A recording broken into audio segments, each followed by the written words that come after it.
Ya, Anda masih bersama kami dalam IDX Second Session Closing dan pemirsa sudah banyak pertanyaan yang masuk melalui WhatsApp interaktif kami dan kita akan coba ulas begitu ya. Tadi sudah ada emiten perbankan, ada BBRI dan juga BBCA yang juga sudah diberikan view-nya oleh Pak Arga. Sekarang saya sambung ke satu emiten perbankan lagi yang juga masuk dalam net sell di hari ini, Pak Arga. Ada BBNI hari ini terkoreksi 0,87% ke posisi 5675. Net sell 41,1 miliar rupiah. Nah, apakah BBNI cenderung lebih menarik dibanding dua saham tadi atau justru tidak begitu menarik? BBNI, Ya. ya mungkin di tengah-tengah lah. Menurut saya dari tiga-tiganya masih dijual asing sampai hari ini. Dari tiga ini kalau saya harus pilih, kalau penjualan asing meredah, saya pilih pertama BRI, kedua BNI, ketiga baru BCA. BNI sendiri harganya udah cukup lama kurang bergairah dan transaksinya pun cenderung turun kalau saya lihat. Jadi belum menarik lah, masih peringkat ketiga lah kalau BBNI. Oke, tapi ada level yang mungkin bisa disarankan? Eh, Saran saya mungkin tunggulah ada koreksi-koreksi lagi atau tunggu saham-saham lain bangkit dulu baru ini, cuma ya di 5.500, kalau bisa lebih rendah dari 5.500 mungkin itu lebih menarik. Kalau view-nya kita mau beli saham murah tunggu naik, menurut saya itu lebih menarik kalau udah di bawah 5.500. Oke, lebih menarik jika di bawah 5.500, hari ini BBNI di 5.675. Pemirsa silakan saja jika mungkin juga cukup sesuai dengan horizon investasi Anda. Sekali lagi keputusan investasi tetap kami kembalikan kepada masing-masing dari Anda. 3 emiten perbankan yang terkena net sell tadi sudah diberikan view-nya. Sekarang saya ingin bergeser ke pertanyaan yang sudah masuk terlebih dahulu ya Pak Arga. Ini ada Pak Rayandi Purba dari Bekasi. Selamat sore Pak Rayandi, menanyakan saham Astra Internasional.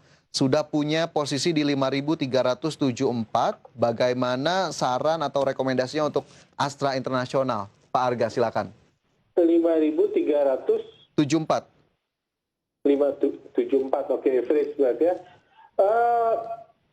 Ya, kalau saya lihat belum ada tanda-tanda yang baik di Astra, cuma ya kalau dibanding ini at least ini saham yang net sell asingnya lebih kecil kayak gitu. Jadi kalau saya lihat asing masih terus jualan sepanjang bulan Maret, hampir tiap hari jualan. Jadi di harga sekarang sih kan mepet ya. Kalau saya ini bukan, kalau saya kebetulan punya di harga segitu, nanti saya lebih pilih sell on strength aja, nggak berharap harganya recover dalam waktu singkat gitu. Kalau ada sentimen positif dia ke bawah naik, saya sell on strength aja di 5.400, 5.450 itu saya udah cukup puas. Karena overall saya lihat belum ada tanda-tanda positif di saham ini. Investor asing masih terus jualan, harga sahamnya juga belum ada menunjukkan tanda-tanda rebound.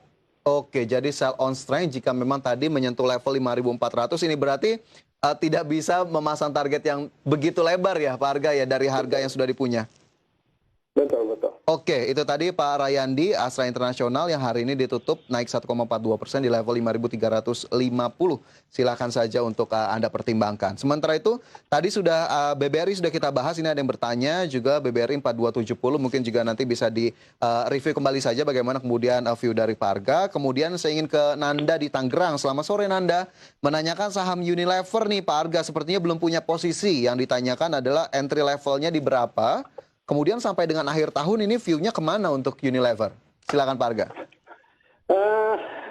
Saya rasa kalau hal pertama yang harus dipertanyakan kalau mau beli Unilever adalah tujuannya buat apa. Kalau buat jangka pendek saya nggak menyarankan Unilever karena Unilever ini sudah 4 tahun ini harganya cenderung turun terus kayak gitu, meskipun ya perusahaannya tetap jualan sampo, tetap jualan sabun kayak gitu. Jadi kalau kita hanya berpegang ke itu ya menurut saya horizon investasinya harus panjang untuk Unilever. Saham ini sepertinya aman dari aksi jual BPJS-TK kalau saya lihat, cuman ya belum ada ini kalau memang mau invest saran saya ya pakai gaya nabung saham kayak gitu, gaya nabung saham bulan ini beli, tapi siapkan ini kalau memang bulan-bulan depan juga kembali bisa lanjut beli lagi gitu. Harganya nggak terlalu penting, tapi saran saya sama untuk Unilever juga, kalau bisa beli ketika asing nggak lagi jual besar-besaran kayak gitu. Oke, beli tapi cicil aja pelan-pelan kayak gitu. Ketika asing tidak jualan, cicil pelan-pelan. Sekali lagi berarti jika tadi Nanda ingin masuk untuk dengan gaya investasi long term, any price saja boleh dieksekusi ya Pak Arga berarti? Menurut saya sih seperti seperti itulah. Untuk saya asumsikan 3-4 bulan ke depan juga mungkin nggak akan banyak berubah jauh, cuma ya kita siap-siap aja. Mau turun, mau naik tetap beli, karena kalau ngomong murah sudah sangat murah harga sahamnya kayak gitu.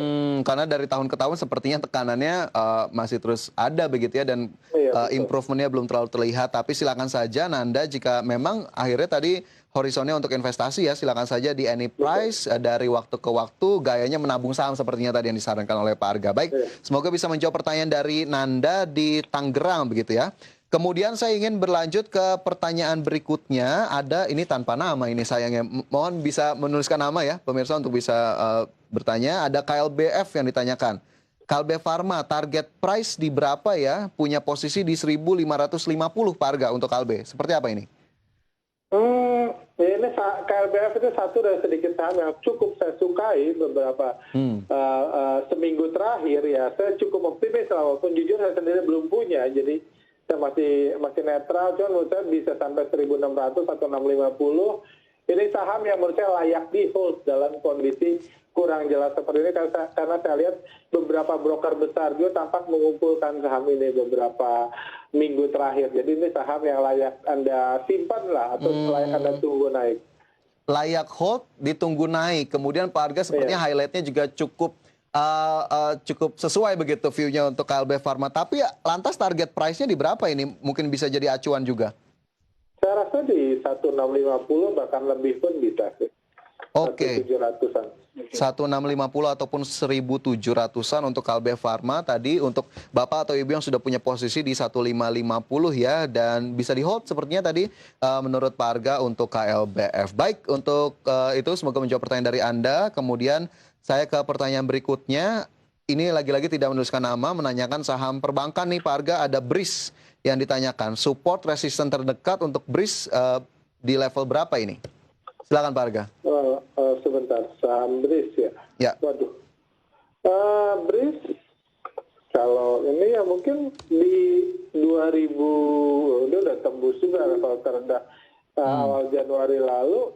Di 2.200 biasanya itu ada level-level psikologis ya, bisa di situ lah. Cuma ya BRIS ini beritanya sudah selesai kan.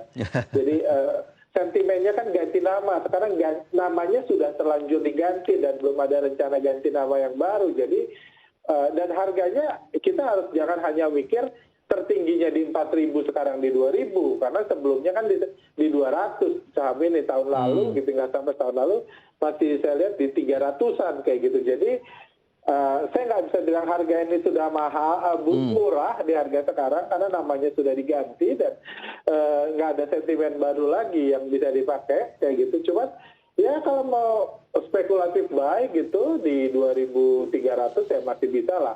Walaupun ya jangan harap akan kembali lagi seperti sebelum ganti nama dulu.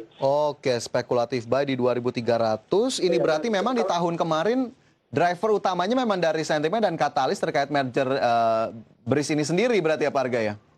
Betul, karena memang bank ganti nama itu tampaknya jadi hal terbesar yang bisa terjadi di era pandemik ini. Semua bank yang ganti nama harganya naik secara luar biasa.